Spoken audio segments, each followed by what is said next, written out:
দোলযাত্রার মূল কেন্দ্রবিন্দুতে রয়েছে শ্রীকৃষ্ণ এবং শ্রীমতী রাধিকা। বসন্তের ফাল্গুনী পূর্ণিমায় আবিরের রঙে রঙিন হওয়ার দিন চলে এসেছে। কিন্তু আপনি কি জানেন, দোল পূর্ণিমা কেবল রঙের উৎসব নয়, এর পেছনে রয়েছে গভীর আধ্যাত্মিক এবং ঐতিহাসিক রহস্য। 2026 সালে দোল পূর্ণিমা কবে, কেন এই দিনে শ্রী চৈতন্য মহাপ্রভুর জন্ম উৎসব পালন করা হয়? আজকের ভিডিওতে আমরা জানব দোল যাত্রার খুঁটিনাটি। নমস্কার, আপনাদেরকে স্বাগতম সনাতন হিন্দু ইউটিউব চ্যানেল। 2026 সালে দোল পূর্ণিমা পালন হবে 3 মার্চ মঙ্গলবার। পূর্ণিমার তিথি শুরু হবে 2 মার্চ সোমবার সন্ধ্যা 5:52। পূর্ণিমার তিথি শেষ হবে 3 মার্চ মঙ্গলবার বিকেল 5:07। এই দিনে ভোরে সূর্যোদয়ের পর থেকেই আবির ও গুলাল দিয়ে দোল উৎসব শুরু হবে।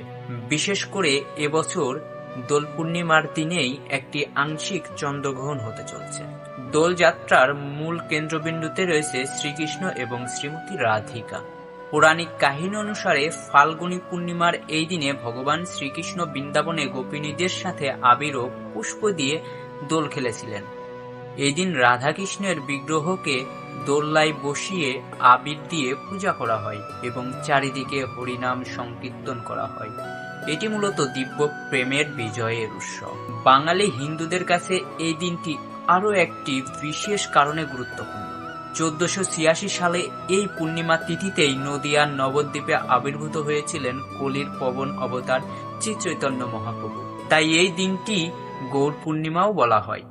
মহাপ্রভু আমাদের শিখিয়েছেন নামের মহিমা। হরে কৃষ্ণ কৃষ্ণ কৃষ্ণ হরে হরে, হরে রাম রাম রাম হরে হরে। তাই এই দিনে মঠ ও মন্দিরে মহাপ্রভুর অভিষেক ও বিশেষ পূজার আয়োজন করা হয়। অনেকেই দোল ও হোলিকে এক মনে করেন। যদিও দুটি রঙের উৎসব, তবে পালনের ধরনে পার্থক্য আছে। দোলযাত্রা মূলত রাধাকৃষ্ণের ভক্তি ও দোল্লায় চড়ার উৎসব, যা পশ্চিমবঙ্গে, উড়িষ্যা ও আসামের বেশি প্রচলিত। অন্যদিকে উত্তর ভারতে হোলিকা দহন বা ন্যাড়া পোড়ার মাধ্যমে অশুভ শক্তির বিনাশ উদযাপন করা হয়। তবে মূল উদ্দেশ্য এক, আনন্দের মাধ্যমে ঈশ্বরকে স্মরণ করা। আসুন এই দোল পূর্ণিমায় আমরা কেবল শরীরের রং নয়, মনের কালিমা মুছে ভক্তির রঙে নিজেদের রাঙিয়ে তুলি। আপনাদের সবাইকে দোল পূর্ণিমা ও গৌর পূর্ণিমার অনেক অনেক শুভেচ্ছা।